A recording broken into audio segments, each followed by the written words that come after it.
I'm going to get going, I think, now. My name is Robert Ellis. I'm going to briefly introduce Andy West, who will be speaking in this session. And he's got various plans to involve you. I know it's not just going to be a speaker session, it's going to be a session where you do things. It's a great pleasure really to introduce Andy West, because I've known Andy since he was 17, I think it was, when I was his philosophy teacher, A-level philosophy. Andy came in from what I soon recognised as quite a difficult background, and with none of the right GCSE grades, but I shortly realised he was quite a remarkable student. So particularly he read the rather strange books, and he was really keen on Star Trek. So the inquiring philosophical mind came to light quite quickly. I was very pleased when he then went on to study philosophy at Birkbeck, which is, no, not Birkbeck, Haythrop, which I really couldn't have said I was expecting when I first met him. And since then he's gone from strength to strength, so he's become a great a philosophy teacher for primary school children and now for prisoners. He's also done other interesting things like mediation. And now he's writing his book, which publishers are fighting over, so he's about to become famous, hopefully. So I'll hand you over to Andy West. Go, Andy. Great. So people can hear me now, can they? I'm unmuted and everything. You're unmuted, yeah. I mean, people could click, if you could click yes on your chat, it'd be good if you can just signal that you can hear everything okay. Fantastic. Great. Great. Well, it's really lovely that this is all still happening. I was really excited about Middle Way Festival, so it's really nice that it's all managed to happen. It's going to be my first Zoom talk, my first Zoom conference or discussion, so we're all kind of in this together, and hopefully it goes well. Today I'll tell you really briefly about what I do. I'll give you a tiny taster of it, because philosophy can mean many different things in different places. I'll explain and share a few experiences about philosophy from prison. And then I've got a few questions about doing philosophy in prisons, about the moral impact and the psychological impact. And I think those questions speak to and are informed by perhaps middle way philosophy, middle way concern, and maybe there are middle way solutions to it. But these are things that are going to mean I'm going to be hearing from you guys a lot. So even though I can't see you right now, hopefully we'll have a chance to feel some sense of being together in this. So I've worked in prisons for the last 4 years teaching philosophy. I started off in a maximum security prison, which was very scary.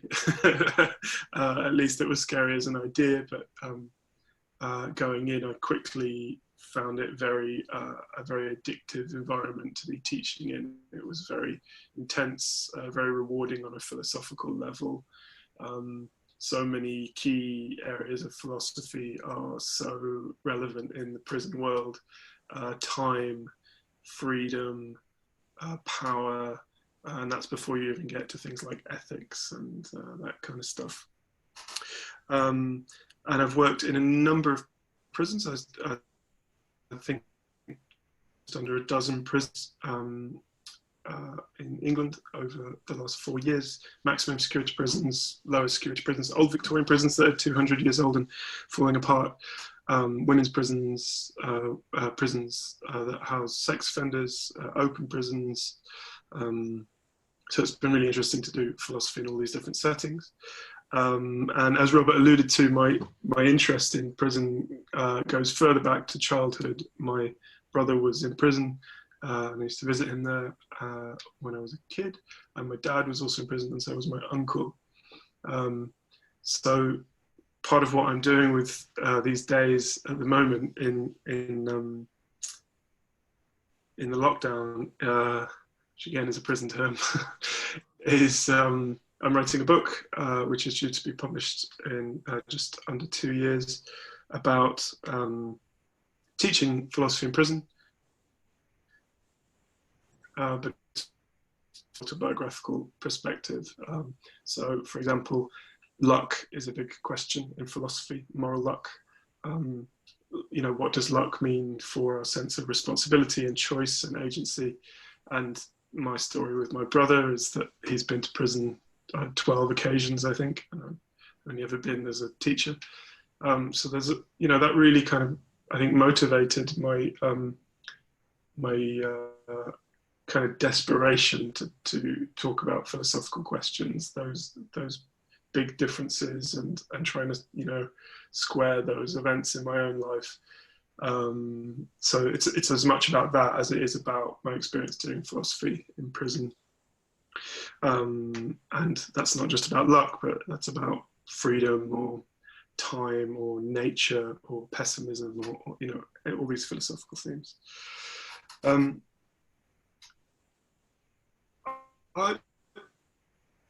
Philosophy can mean many different things, like I say, so why don't we have a mini philosophy session just for a few minutes, and it will give you a sense of what I do in the classroom with people in prison, and I use a very particular pedagogy for teaching philosophy in prison. It's not just a sort of PowerPoint with slides about Schopenhauer on it. I think accessibility is always important in philosophy, but I think it's even more important when you're in an environment where, you know, someone might have a master's degree and then someone else might not be able to read.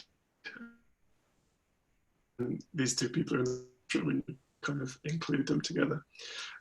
So to get started, I don't know if you can see this. It is a drawing of a ship. Now, this ship belongs to Theseus. It's the ship of Theseus. Some of you might know this thought experiment already, but Theseus has this ship that's made of wood and he has a sail on it. But every now and then a piece goes old or rotten or needs repairing. So maybe it's the bottom piece in this case, and he has to take it out and he has to get a new piece to put there. And then maybe the next year he has some more repairs to make. And so he takes away the old pieces and gets new ones. And maybe over, say, 10 years, every single part of that ship has been replaced with a new part. Now, I know in my drawing there's only 7 parts, but I imagine his ship would have had many parts, nuts and bolts and planks and things. But, you know, just for the sake of our philosophical thought experiment, for over 10 years, every single part of Theseus's ship is replaced with a new part. Is it the same ship? Is it the same ship? Now I'm going to do with you guys what I would do with my students in prison, and Zoom is going to magically put you into a pair with someone, and you're going to discuss this question of, is it the same ship? And we're only going to discuss that for a couple of minutes, and then we're going to come back into the group. We're going to hear from a few people in the room, so I'll get to meet you, which is lovely, and I'll also be able to get a greater sense of who I'm talking to, which will help me. Robert, if you do the honours of just giving people 2 minutes. Great. Okay, I'm unmuted. You're unmuted, yeah. You should be. Are you able, Robert, to just pick, say, just randomly, just 2 people who want to give us the group an answer to this question? Well, if you can use the signals in the chat box, so you should find yes or no or a virtual hand signal. Oh, really? In the chat box. So if anyone would like to raise their hand or click yes or something if they'd like to speak about their ideas.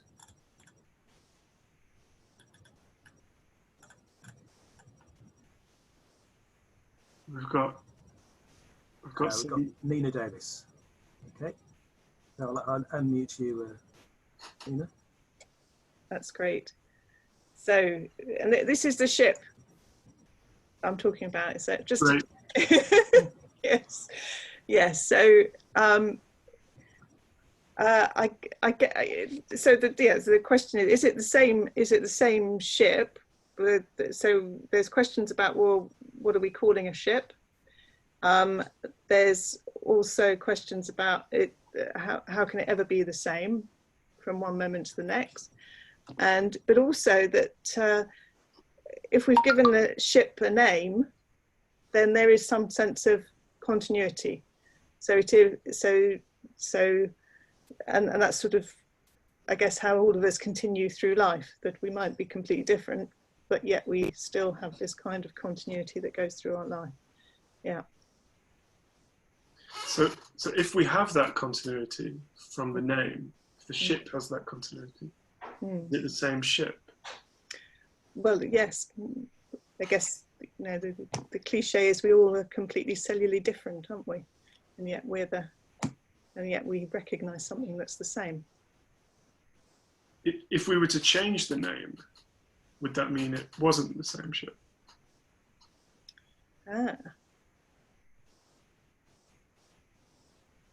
That's an even more interesting question. Isn't it? Well, to the extent that it exists in people's memories, I guess. Right, memory, great. And maybe one more person, Robert, if there's, thank you very much, Nina. Okay. Anyone else like to raise a hand, show they'd like to speak? Or any other signal you can find. You should find chat and various non-verbal signals to choose from. I think Joe wants to speak, Robert. Joe Bentley. Barry and I were chatting, and I think we were pretty much in agreement that whether it's ourselves or the ship, and bearing in mind that they say that every 7 years, every cell in our body is regenerated. So essentially, every 7 years we have a new body. We may know that and be aware of it, but to ourselves and to others, we appear to be the same ship or the same Joe or the same Barry as we've been for many, many years. But what is it that enables us to look and appear to be the same individual to others and ourselves? And our sense was that it's actually the idea of ourselves, and that we live in a culture where both and, either or, is not generally accepted. You know, even the idea of naming something, when you name Theseus's ship, for example, or when you name me or Barry as an infant, that name fixes us at a moment in time. You cannot, within naming anything, allow within the naming the fact that it will change over time. So I think the view we both came to, I'm sure Barry will correct me if I'm wrong, is that it's the idea of continuity that holds us together and enables to be one solid thing. So if we have an idea that the ship is the same, yeah, is it the same ship? No, but there is a consensus that it's the same ship. Right. Great. I can see there's loads of great thinking going on here, and also in the comments below there's stuff about DNA. That also comes up in prison a lot, as people mention DNA and fingerprints, because that's for some people that's the reason why they're in prison, because of their fingerprints, so they're very identifying. Brilliant. I'll just say a bit about what I did there and why I find that a useful way to do philosophy is that I asked a closed question. I asked you a question with a yes or no answer. I asked you, is it the same ship? And that question is closed, at least it's grammatically closed. And that might take you by surprise. A lot of teaching culture for a long time has been assuming that if you want people to think creatively or think differently, you have to ask them open questions. But what I find is a closed question like that is really nice, because for a closed question to respond to it, all you really need is a kind of visceral feeling, a kind of gut response of yes or no. Whereas an open question,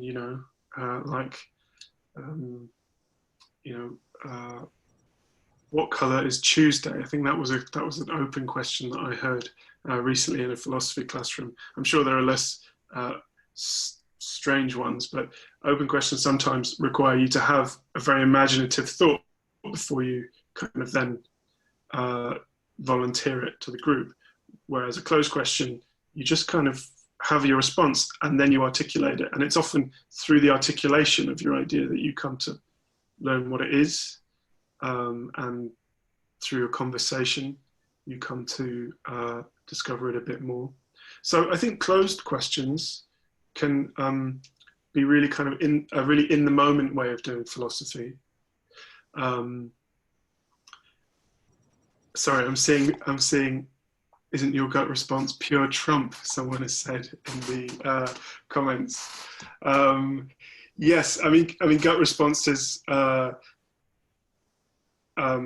limited.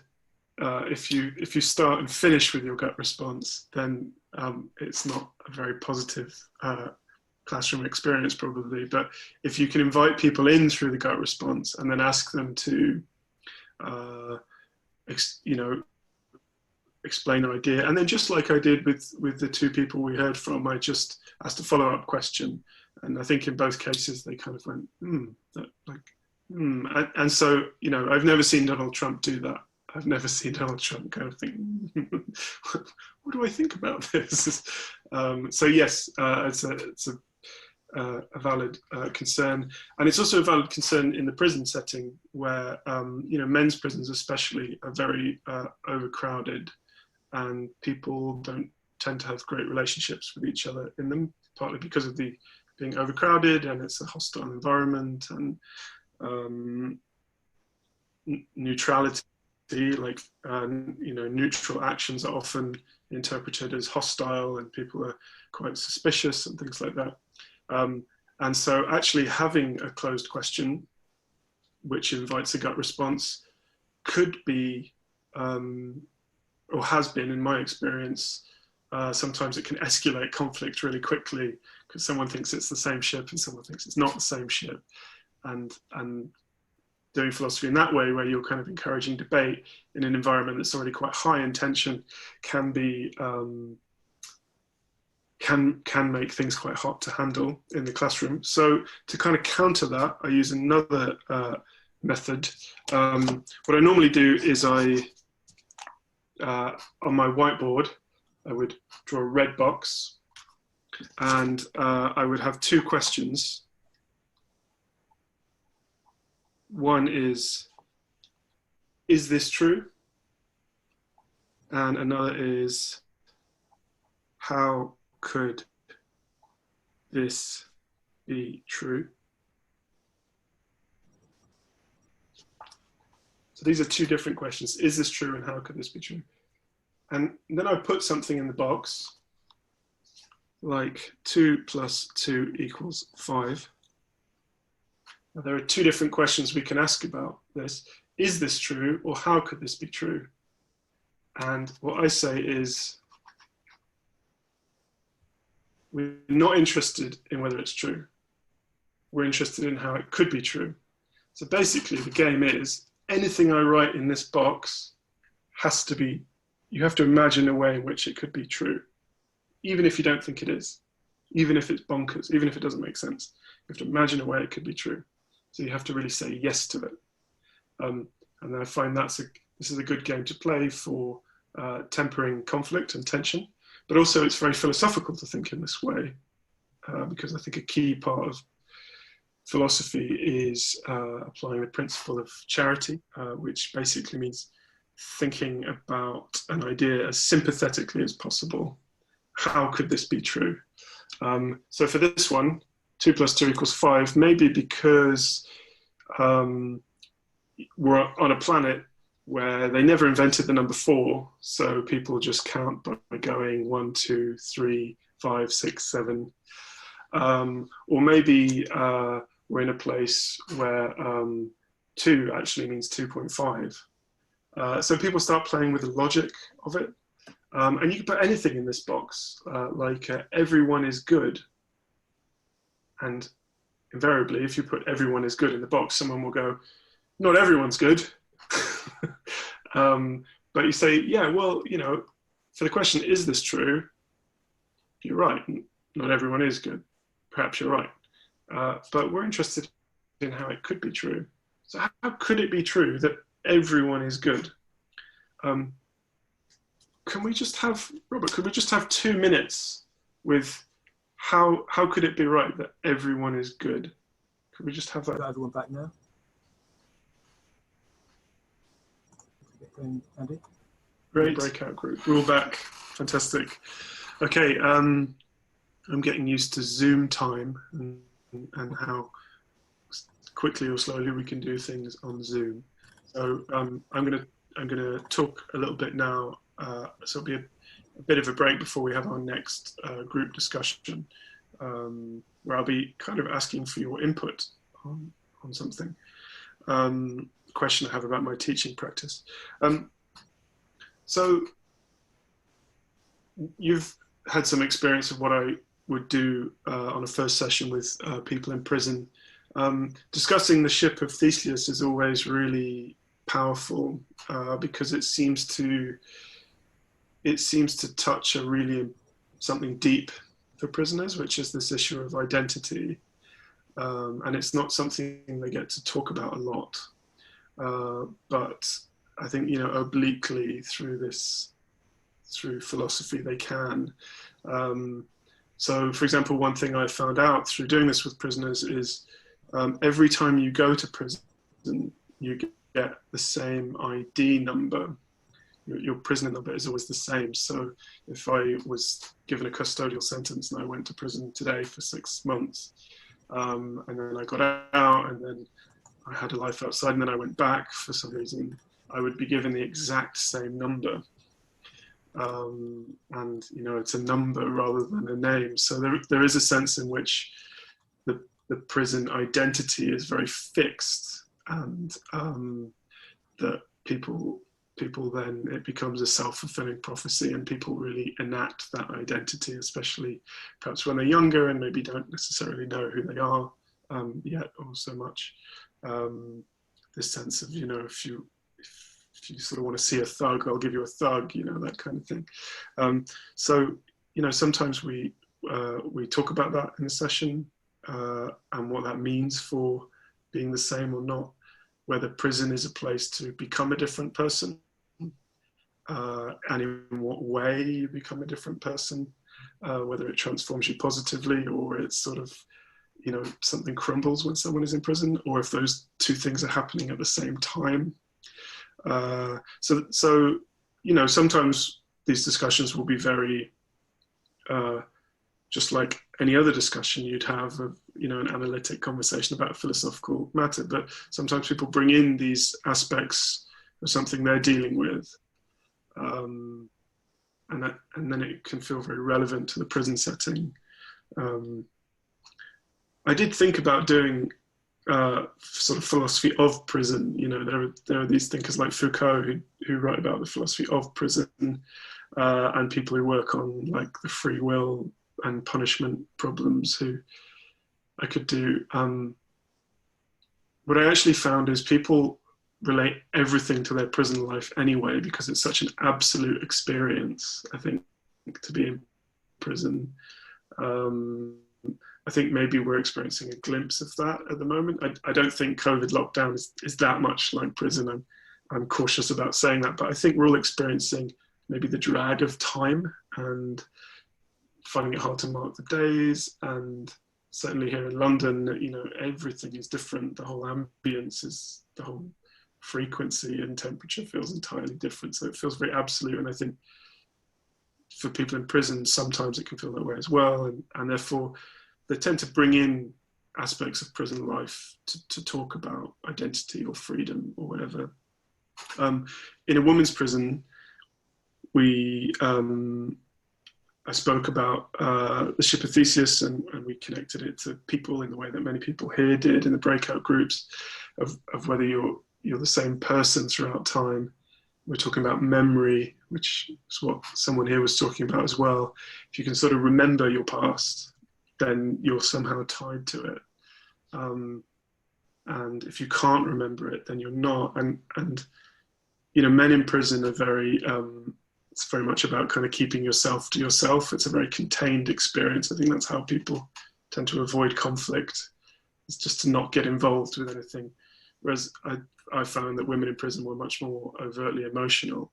And this idea that you could sort of lose a previous self by diminishing memories and fading memories was met with real emotion. And it became a really important thing to resolve. You know, people who only connection to the outside world was through memory. If they lost that, then all they was the person they are inside. And so it became very high stakes in that sense. I've also had the privilege of having this conversation in Brixton Prison, which had a special wing in the 80s and 90s built for IRA prisoners.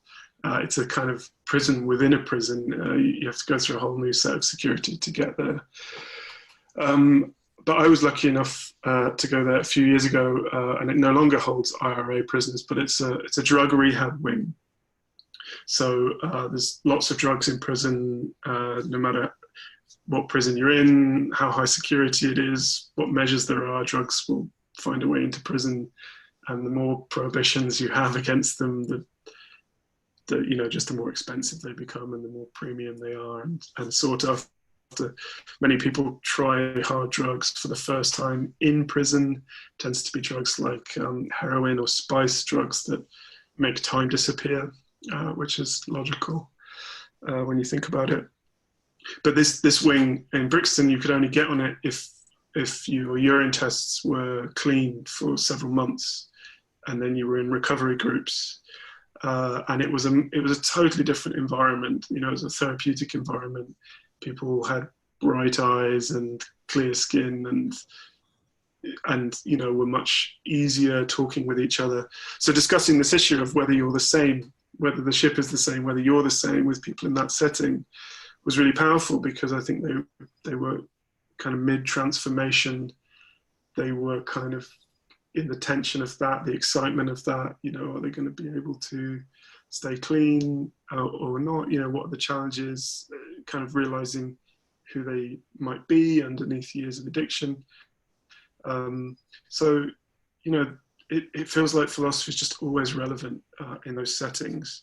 I think it can be useful for people from a moral point of view as well. You know, I think Jean Genet, the French writer, he said that because of his guilt, he further gained the right to think.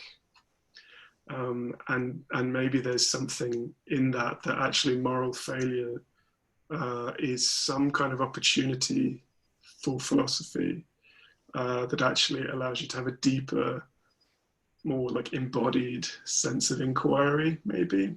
So there might be a sense in which philosophy is relevant for people who are living with a lot of remorse or regret or trying to understand what they did or whatever. Not every prisoner I've worked with likes philosophy. Some people love it. Some people love it because everyone's talking one at a time.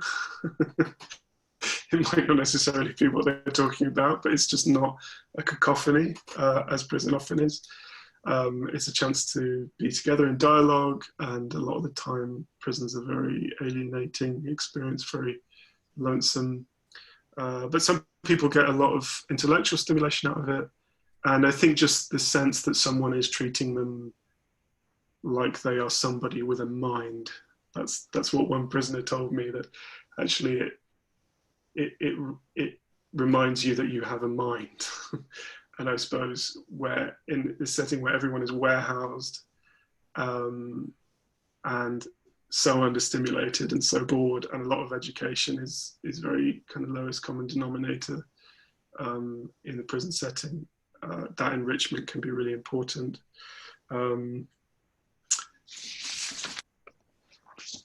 I do have a question about doing philosophy in prisons, and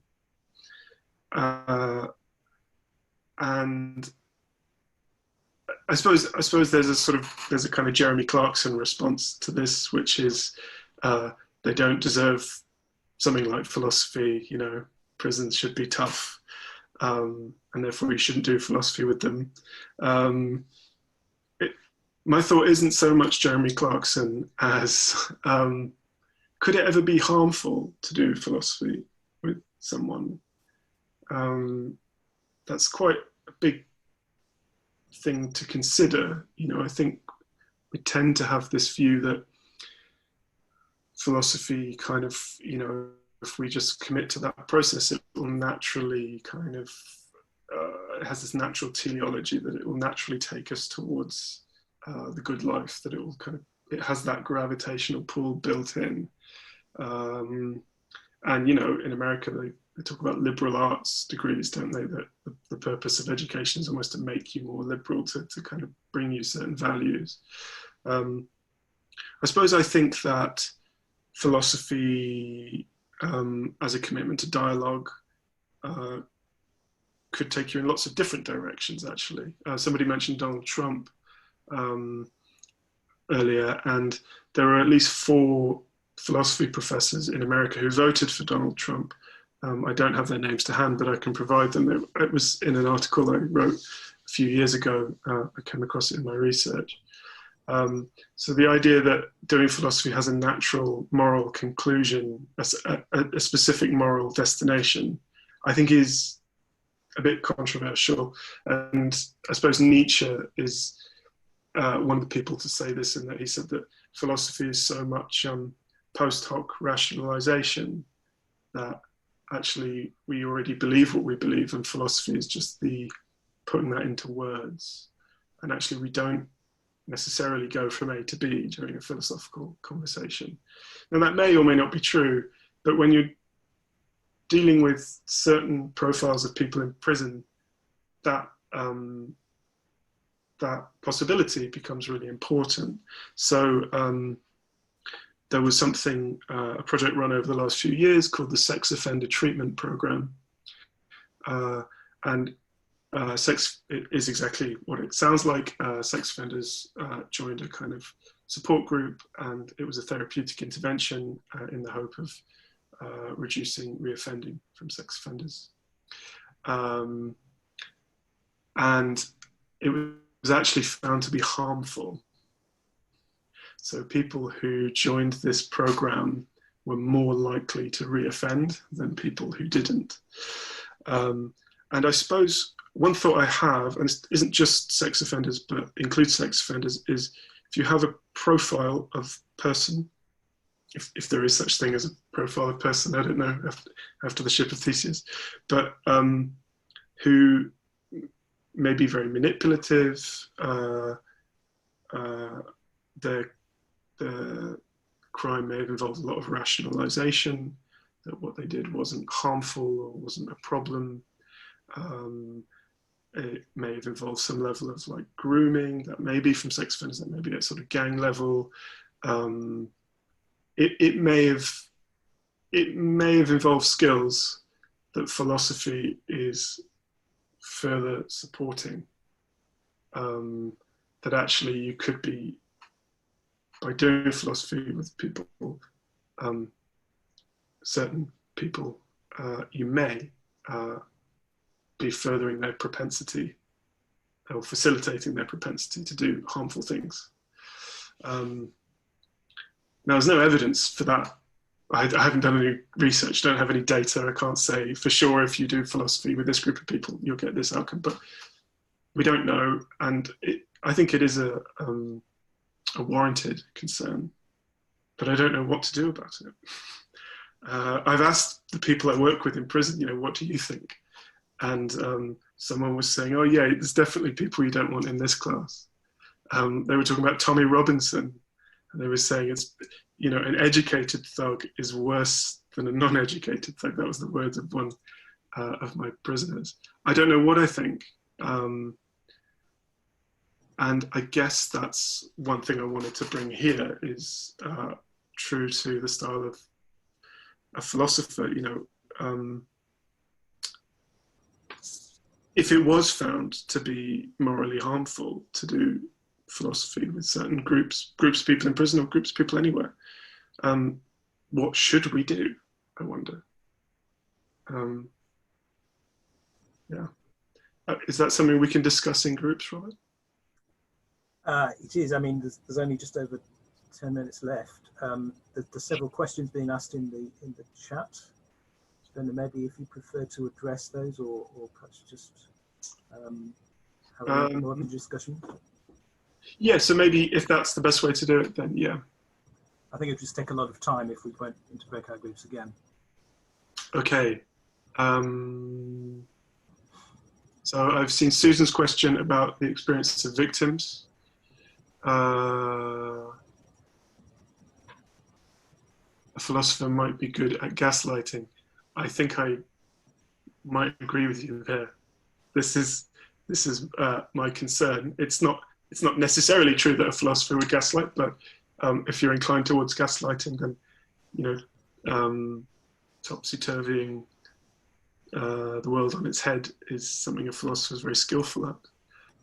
Orwell talks about a particular sort of stupidity only engaged in by intelligent people, e.g. supporting Stalin.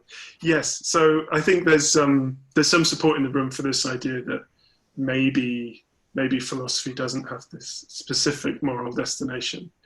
I'll address the point about victims.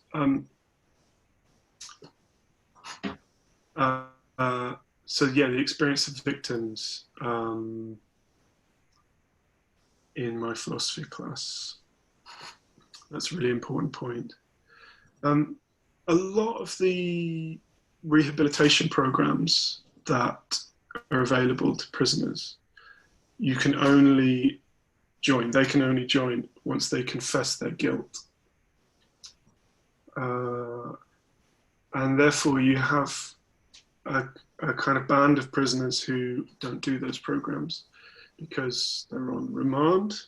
You can be on remand for a very long time in prison, because they might confess their guilt in one sense, but it's not the sense in which they want it to be recognized legally. They might confess their guilt because, you know, on different terms. They might not want to confess their guilt. And I think these programs, often things like restorative justice come under that, specifically are about impact on victims. I think what philosophy in prison offers is something to that other band of prisoners who aren't at that stage yet, or that stage isn't right for them, and maybe it never will be. And yet you're still talking about responsibility, you're still talking about consequences, you're still talking about that kind of stuff. I did have an experience in the summer where I spoke about the frog and the scorpion. Briefly, the scorpion wants to go across the river, and so he asks the frog, "Can I go on your back across the river?" And the frog says no, and the scorpion says, "Oh, please, I promise I won't sting you." The frog obliges. The scorpion goes on the frog's back and then stings him, and they both drown. And I asked the group who was responsible for the frog and the scorpion dying, and almost everyone in the room thought it was the frog. And I don't think that was so much a reference to victims on the outside as prison life, that prison life is, it's your fault if you're gullible in prison. It's your fault if you trust people. Someone says, "Hey, come into my cell, I want to show you something." If you go in and then he steals from you, beats you up, does something horrible, it's your fault for going in. That's the logic which people are operating on. And there was one voice in the group who said, "Oh no, I really think it's the scorpion's fault." and this was a man who'd been to prison many times and was in his 50s, and said, you know, years ago I would have not been able to recognise victims as victims, but now I'm just sort of tired of that. So although I don't specifically say, okay, let's sit down and talk about the impact you guys have had on your victims, you know, the philosophical discussions we've had do provide the opportunity for that from time to time. We've got some more questions. I don't know if I can keep up with them all. Robert, could you maybe select one? Yeah, I was just thinking maybe we could pull together several contributions here. So Barry asks, how would you tie your work in prisons to the middle way? And Sandra suggests the key, I think, is the connection to philosophy in prison is connected to other courses that allow further deeply reflective dialogue. And James says, I would think if philosophy in prison helps people avoid adopting absolute views, then it must help. Would you agree with that? How do you think what you're doing might help people avoid absolute views? Great. So in terms of middle way philosophy, I suppose my question about whether philosophy might help you to rationalize harmful behavior. You know, you teach someone what relativism is and they're like, oh yeah, you know, if I'd have done this crime 200 years ago, I wouldn't have been charged. Like, what's the problem? I didn't do anything wrong. I think that's a question of integration and moral integration. So I think maybe there's something middle way philosophy can offer to that. Although my thoughts are still very much in process with that. And then what was the final point, Robert? Sorry. Oh, absolutely. Absolute views, yeah. So yeah. Does it help people avoid absolute views? Yeah, I mean, I think there's evidence to suggest it does. And by evidence, I mean, there's a woman criminologist called Kirstine Schiffres who did philosophy with men in prison up north, and her view was that what prison creates is a survivalist identity, you know, where often for men it's about shutting down and becoming quite kind of stuck and fixed in a certain view of yourself. And she said that philosophy helped create a growth identity where one thing you're in touch with all the time when you're doing philosophy is a sense of possibility, a sense that the world could be otherwise. I have questions about how much you should